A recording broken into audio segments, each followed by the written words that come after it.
বলছি নিয়োগ দুর্নীতিতে চাকরিতে চন্দ্রনাথ সিনহার নাম কি বলবেন? না, চন্দ্রনাথ সিনহার নাম তো আসবে, এটা অত্যন্ত স্বাভাবিক। তো আমরা জানি, কারণ তৃণমূল কংগ্রেসের বহু নেতা মন্ত্রী এই দুর্নীতির সাথে যুক্ত।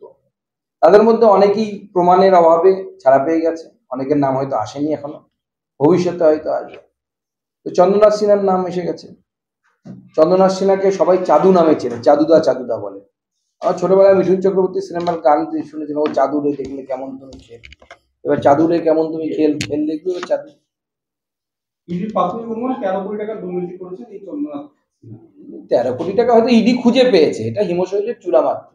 তৃণমূলের প্রত্যেকটি এমএলএ কম করে 100 কোটি 200 কোটি টাকার মালিক, বেনামে নামে প্রত্যেকটি। কোনো এমএলএ তৃণমূলের বাকি নেই। কিছু বোকা এমএলএ আছে, তারা 30-40 কোটি অবধি পৌঁছতে পেরেছে। আর যারা চালাক চতুর, একটু বুদ্ধি আছে, তারা মোটামুটি 100-200 কোটির উপরেই কামিয়েছে সবাই। কাঠের ফ্রেমে বাঁধানো অভিষেকের মূর্তি অভিষেকের হাতে তুলে দিল অনুব্রত। একসময় নেত্রী ছাড়া কাউকে বিশেষ গুরুত্ব দিতেন না, তবে জমি পুনরুদ্ধারের জন্য কি এই আনুগত্য? দেখুন, অনুব্রত মণ্ডল কার মূর্তি কাকে তুলে দেবে তাদের বিষয়।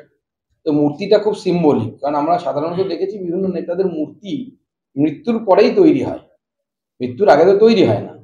এখন ওটা অভিষেক বন্দ্যোপাধ্যায় রাজনৈতিক মৃত্যুর প্রতীক কিনা আমি জানি না। আমি ব্যক্তিগতভাবে ভগবানের কাছে প্রার্থনা করব, বাচ্চা ছেলে অনেকদিন বাঁচুক। রাজনৈতিক মৃত্যু তো আগেও হতে পারে। এসএসসি গ্রুপ সি মামলায় জামিন পেলেন পার্থ চট্টোপাধ্যায়। তবে প্রাথমিক নিয়োগ দুর্নীতি মামলায় জামিন ভাগ্য হাইকোর্টে ঝুলে থাকার জন্য জেল থেকে মুক্তি পাচ্ছেন না। ফিরলে কি অনুব্রত জ্যোতিপুরের মতো দলে ফিরবে? এখন ফিরলে দলে ফিরবে কি ফিরবে না সেটা তৃণমূল কংগ্রেসের ব্যাপার। তবে তৃণমূল কংগ্রেস চোরেদের দল। যেরকম বন্যরা বনে সুন্দর, শিশুরা মাতৃত্ব করে, সেরকম চোরেরা তৃণমূলে সুন্দর। স্বাভাবিকভাবে তিনি তৃণমূল অলঙ্কিত করেই থাকবেন বলে আমার মনে হয়। বেআইনি বেটিং অ্যাপ মামলায় মিমি চক্রবর্তীর পর আজ ইডি তদন্তকারী তলব করেছে অভিনেতা অঙ্কুশ এবং উর্বশী রাউতেল্লাকে। তৃণমূলের অভিযোগ বিজেপি চক্রান্ত করে ফাঁসাচ্ছে।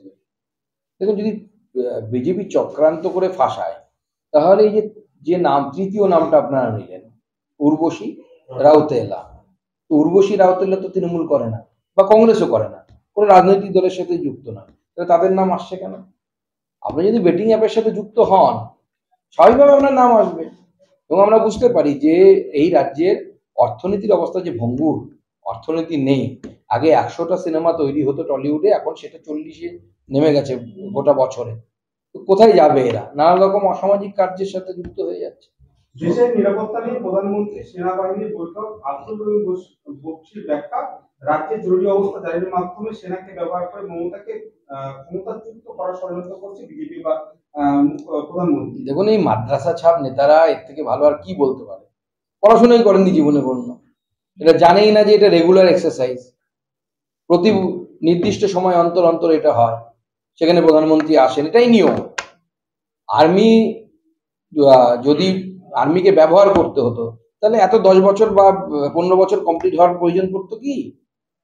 এ রাজ্যে কোনো সরকারি অনুষ্ঠানে বা প্রশাসনিক বৈঠকে ডাকা হয় না বিরোধীদের। সেখানে গঙ্গা ভাঙন নিয়ে মুর্শিদাবাদে প্রশাসনিক বৈঠকে বিরোধীর ছবি। তৃণমূলের বিধায়ক, কংগ্রেসের নামগোলা পঞ্চায়েত সমিতির বাম সহ বিভিন্ন জনপ্রতিনিধিদের ডাকা হয়েছে সেখানে। না, কেন্দ্র সরকার তো তার প্রোটোকল ফলো করে। আমরাও এখানে রেলের সমস্ত প্রোগ্রামে স্থানীয় মন্ত্রী সব সবাইকে ডাকি। এমনকি কিছুদিন আগে যে প্রধানমন্ত্রী এসেছিলেন, সেখানে তৃণমূল কংগ্রেসের মেট্রো রেলের উদ্বোধনে সেখানে তৃণমূল কংগ্রেসের লোকাল এমপির নাম ছিল। আপনারা দেখেছেন যে রেলমন্ত্রী যখন এসেছিলেন হাওড়াতে, আমার পাশেই হাওড়ার তৃণমূল সাংসদ বসেছিলেন, তার সাথে অনেক কথা হয়েছে, আমার রেলমন্ত্রীর কথা হয়েছে। আমরা তো নিয়ম মানবো, আমরা প্রোটোকল মানবো। আমরা, এটা রাজ্য সরকার ডেকেছে বলে আমার মনে হয় না। আপনারা খোঁজ নিয়ে দেখুন, কেন্দ্র সরকারের ইনভলভমেন্ট আছে। যাদবপুরে ছাত্রী দেখুন, অত্যন্ত চিন্তার বিষয়, বারবার এই ধরনের ঘটনা ঘটছে যাদবপুরের মতো এত ভালো একটি শিক্ষা প্রতিষ্ঠান। দেখুন, ভালো পড়াশুনো করা, ভালো ছাত্র, ভালো মেধাবী ছাত্রছাত্রী যাদবপুরে ভর্তি হয়, এ বিষয়ে কোনো সন্দেহের অবকাশ নেই। কিন্তু তার সাথে সাথে আমার মনে হয় ভালো মানুষ হওয়াটা একটা বড় ক্রাইটেরিয়া হওয়া উচিত।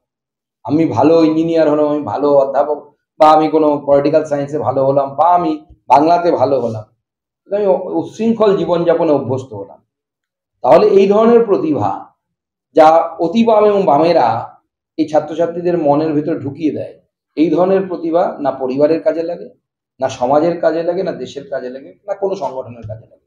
একটা সময় ভারতীয় সেনার আলাদা বেঙ্গল রেজিমেন্ট ছিল। এখন বিভিন্ন রেজিমেন্ট থাকলেও, পাঞ্জাব, রাজপুত, গুর্খা, আসাম রেজিমেন্ট থাকলেও সেনাবাহিনীতে বাংলা কোনো রেজিমেন্ট নেই। এটা নিয়ে কি বলবেন আপনি? দেখুন, কোনো প্রাদেশিক রাজ্যের উপর, নামের উপর নির্ভর করে কোনো জায়গাতে কোনো আহ, ভারতীয় সেনাতে এটা আগেই নিয়ম হয়ে গেছে, উঠে গেছে, এবং সেটা কংগ্রেস আমলে উঠেছে, নরেন্দ্র মোদী এসে ওঠায়নি। আগে থেকেই প্রাদেশিকতা যাতে সেনার মধ্যে না জন্মায় সেই জন্য এই সিদ্ধান্ত নেওয়া হয়েছে। যদি ভারতীয় সেনাকে নিয়ে রাজনীতি করা উচিত নয়। যারা এটা করছে তারা ভারতীয় সেনাকে দুর্বল করছে, ভঙ্গুর করছে, এরপরে ক্ষতি হবে দেশের। সাংবিধানিক মৌলিক অধিকারের আলোকে সব রাজ্যের মানুষের সমান সুযোগ থাকা উচিত। আলাদা রেজিমেন্ট না থাকলে কি বাংলার যুবকদের সেনায় প্রবেশ ও পরিচয় করার সুযোগ সীমিত হচ্ছে? এরকম কোনো বিষয় নেই, কারণ এটা মানুষ সম্পর্কে, মানুষকে এই সম্বন্ধে যারা এটা নিয়ে মাথা বা চিৎকার করছে, মাথা ঘামাচ্ছে, তারা মানুষকে ভুল তথ্য দিচ্ছে। আমি যদি আর্মিতে যাই, আমি গোর্খা রেজিমেন্টে যেতে পারি। যেমন আমি কর্নেল ভিকে সিং সম্পূর্ণভাবে গোর্খা ভাষা বলতে পারে, কেন উনি গোর্খা রেজিমেন্টে ছিলেন। প্রত্যেকটা রেজিমেন্ট মানে গোর্খা রেজিমেন্ট মানে গোর্খারাই ঢুকবে এরকম কোনো কথা নেই।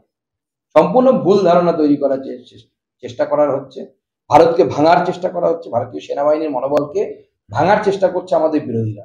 আপনি বাঙালি হয়েও গোর্খা রেজিমেন্টে ঢুকতে পারেন, আপনি বাঙালি হয়ে গড়ওয়ালি রেজিমেন্টে ঢুকতে পারেন, বিভিন্ন রেজিমেন্ট আছে, যে কোনো রেজিমেন্টে যে কেউ ঢুকতে পারে। যে রেজিমেন্টে যে ঢোকে সেটাই তার সংস্কৃতি হয়ে যায়। দক্ষিণ দিনাজপুর জেলায় অনলাইনে আবেদন জানাবেন না? কোনো প্রাদেশিক নিয়ে কোনো ইয়ে হবে না, কোনো প্রাদেশিকতার উপর আমরা প্রাদেশিকতায় বিশ্বাস করি না। দক্ষিণ দিনাজপুর জেলায় অনলাইন লটারিতে বিভিন্ন যুবক আত্মহত্যা করছিল, তারপরে একটা চক্র ধরা পড়েছে, কিছু টাকা উদ্ধার হয়েছে, কয়েকজন অ্যারেস্ট হয়েছে। এরকম চক্র আরো রয়েছে বলে অনেকে মনে করছেন, আপনি কি মনে করেন? দেখুন, আমি বেটিং মামলায় প্রায় 1.5 কোটি টাকা আমাদের জেলা থেকে উদ্ধার। অত্যন্ত চিন্তার বিষয়। এর আগে আমরা দেখেছি বেশ কিছু শিক্ষক তারা আত্মহত্যা করতে বাধ্য হয়েছে, অনেক যুবক আত্মহত্যা করতে বাধ্য হয়েছে। আমাদের পার্টির একজন ছেলে আত্মহত্যা করতে বাধ্য হয়েছে, সে সর্বশান্ত হয়েছিল এই লটারিতে। এর বিষয়ে আমি আগামী দিনে মাননীয় মন্ত্রীকে লিখব যে আইটি মিনিস্টার যিনি আছেন, তিনি তো এই সমস্ত অ্যাপগুলো আইন করে নিষিদ্ধ করেছেন, এই কেসটাকে স্পেসিফিক্যালি ইডির হাতে যেন তুলে দেওয়া হয়, সেই জন্য সংসদের পক্ষ থেকে ব্লকে ব্লকে দুর্গাপূজাতে প্রাইজ দেওয়া হচ্ছে এবং একটা শোভাযাত্রা অনুষ্ঠান করা হচ্ছে, আর্থিক পুরস্কার রয়েছে, এবং যেটা কার্নিভাল রয়েছে তার পাশাপাশি একটা শোভাযাত্রাতেও আর্থিক পুরস্কার করা হচ্ছে। এই বিষয়টা যদি দেখুন, আমরা বাংলার পুজোর যে প্রকৃত সংস্কৃতি, সেই প্রকৃত সংস্কৃতিকে আবার ফিরিয়ে আনতে চাইছি। বাংলার সংস্কৃতি এই নয় যে আমি মদ খেয়ে নাচতে নাচতে যাব। বাংলার সংস্কৃতি পুজোতে যেভাবে বাঙালি সংস্কৃতি হাজার বছর ধরে তৈরি হয়েছে, সেই সংস্কৃতিকে যারা সামনে থেকে শোকেস করবে, যারা দেখাবে, যারা সেটাকে উদযাপন করবে, তাদেরকে আমরা আর্থিক পুরস্কার ঘোষণা করেছি। জেলার কেন্দ্র যেহেতু বালুরঘাট, সেহেতু সেখানে 3টে পুজো কমিটিকে আমরা বেছে নেব। ফার্স্ট প্রাইজ 3 লাখ টাকা, সেকেন্ড প্রাইজ 2 লাখ টাকা এবং থার্ড প্রাইজ 1 লাখ টাকা। এর সাথে সাথে ব্লকে যে সমস্ত পুজোগুলো, এর সাথে আরো 10টি পুজো কমিটিকে আমরা বিশেষ পুরস্কার দেব যারা ভালো করবে। তার সাথে সাথে আমরা ব্লকেও এই ধরনের ভালো পুজোগুলোকে, অর্থাৎ যারা বাঙালি সংস্কৃতি, ভারতীয় সংস্কৃতিকে নিয়ে এগোবে, উচ্ছৃঙ্খলতা থাকবে না, সেই সমস্ত পুজো কমিটিকে আমরা পুরস্কার দেব বলে ঠিক করেছি। তৃণমূল থেকে একটা অভিযোগ উঠেছে যে সামনে নির্বাচন রয়েছে, এই নিয়ে একটা ভোটের রাজনীতি হয়েছে। দেখুন, নির্বাচন তো প্রতি বছরই থাকে, সেই জন্য তো আমরা তৃণমূলকে বলছি আমাদের সাথে হাত মেলান, এক দেশ এক ভোট হোক, তাহলে তো নির্বাচন থাকবে না। কিন্তু এটা আমরা শুরু করেছি, আমরা আগামী বছরও দেব, চেষ্টা করব তারপরের বছরও দেব। যতদিন আমি সাংসদ আছি, একবার যখন চালু করেছি, আমি চেষ্টা করব সেটাকে কন্টিনিউ করার। আপনি ইটাহারও হবে, ইটাহারও এটারও আমরা চেষ্টা করছি। আচ্ছা, চলুন একটা